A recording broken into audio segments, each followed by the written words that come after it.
Madonna, this is Matthew. I hope this gets to you. Someone that knows you passes this video on, or the link to this video on to you. I certainly don't want it wasted just having your fans watch it.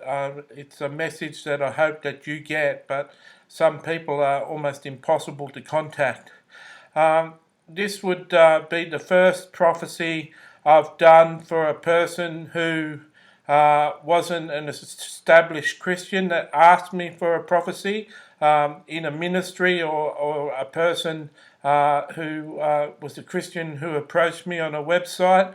Though I've done thousands of prophecies for people who aren't Christians, but they're face to face on the street when Jesus gives me a message for them. So this is my first that I've sent out to someone who probably wouldn't identify themselves as a Christian, but someone who's spiritual. And so without further ado, I'll just get into it. You've been on my mind for a couple of days, and for years I thought if I ever met you, I'd give you a face-to-face encounter with God, and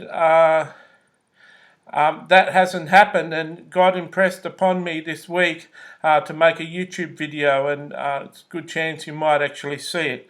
So you're a person, God tells me you're a person who really admires truth. You're a person who puts a lot of energy, personal energy and emotion into seeking after the truth. You're a person who isn't so much a cynic, although is outspoken when people are saying things that don't seem to be true. But you're a person who seeks the truth out, asks a lot of questions.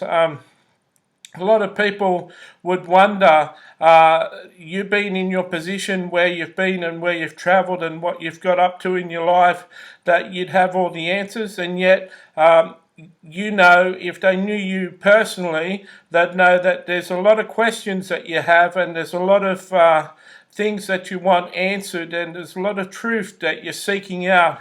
Jesus said to Pilate, who was going to crucify him, that everyone who seeks after truth finds it and finds him. And so I'm confident that one day you'll find yourself with the truth and the full revelation of who Jesus is, and what the Bible actually means according to the modern man. I was in the shower, and I dropped the comb. I left my comb in the shower, and I dropped the comb, and it got stuck with the shampoo bottles and stuff. I had to go searching for it, and it wasn't initially where I thought. I had to really pick up all the bottles and really search diligently to find this comb, and it's the only comb I've got in the bathroom, so I was pretty motivated to find it. And as I was doing it, I thought to myself, there must be a reason for this. And the reason was this: it was an illustration in your life that when you're looking after truth, it's not always in the obvious place.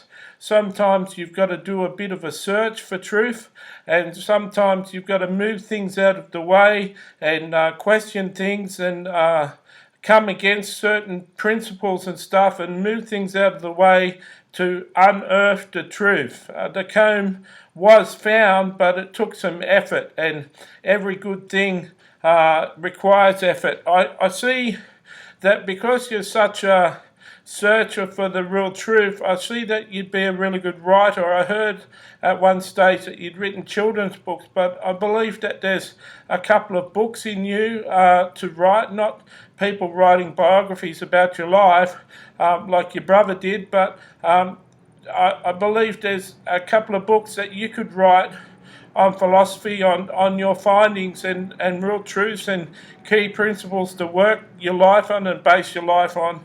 And when you're a person who seeks after truth, most often God wants to use you to expound truth to other people and give people liberty and freedom in the expression of real truth. Like wisdom I feel is the proper application of knowledge. And you've come across a lot of knowledge in your path and the life that you've travelled, and I feel that you've got a lot of truth that you can share. So I feel that if this is true, you've thought about writing a book, and all you need to do is get a theme and a title for the book, and then you're off and running. So I'd say that a book is in your future.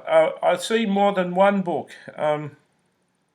I feel also, as I contemplated you, that you've got a tremendous capacity to love. You've just got this tremendous love in you. What can be an asset of having success like you have is you have more resources, more money and more connections, so that you can express your love more fully in practical ways in the world that we live. But I feel also that being so popular can also be an impediment to you, that people want to know you, and wherever you go, people recognize you, and you don't get the opportunity so much to pull alongside a person and comfort them and put your arm around them and encourage them one-to-one, because people are so busy looking up to you and so busy admiring you for who you are and what a success you are, that your advice could sometimes come off as condescending or looking down on a person, that they need your effort or they need your pity. And this has been a frustration in your life recently, that you find it hard to express the love that you have in you. You've got a tremendous amount of love in you, and a tremendous resource for that love. And it must be some good examples in your life of people who've really loved you, that's shown you what true unconditional love is. And I know you've got children, and they're certainly good at showing us what unconditional love is, because they accept us for who we are. And so I just feel that you've got tremendous love. I feel that you also which is true. I read your brother's biography of you, autobiography or biography. It's true that you're really driven, and people would know that you're driven. People who followed you or whatever haven't been particular following you, but people would know that you're driven. But this drive can sometimes cause you, when it's exploding into truth, it can cause you dismay and discomfort, and sometimes depressing thoughts, that when you are keen or knowledgeable of the truth in this world, and you know secrets and things that are hidden from the general population, this truth and this knowledge can cause trouble in a person who's really driven. And so only you would know how that feels. I'm not in a position like that. I'm certainly driven fairly well, but I don't know all truth. And I certainly wouldn't be party to some of the truths that you would know in the industry, and some of the ways people conduct themselves in this world. So I feel that this can cause certain trauma in your life and certain dissatisfaction with life and the world. Being aware of certain truths and being aware that people can't have access to the truths that you know. I feel also, flowing out of your love, you've got a tremendous ability to have compassion on people. Once again, this is impeded by the fact that you're a popular person, and this compassion can be mistaken as condescending or looking down or doing charity acts. And sometimes you just like to come alongside that single mother with children walking down the street and put your arms around her and carry her groceries and discipline her children, and pull a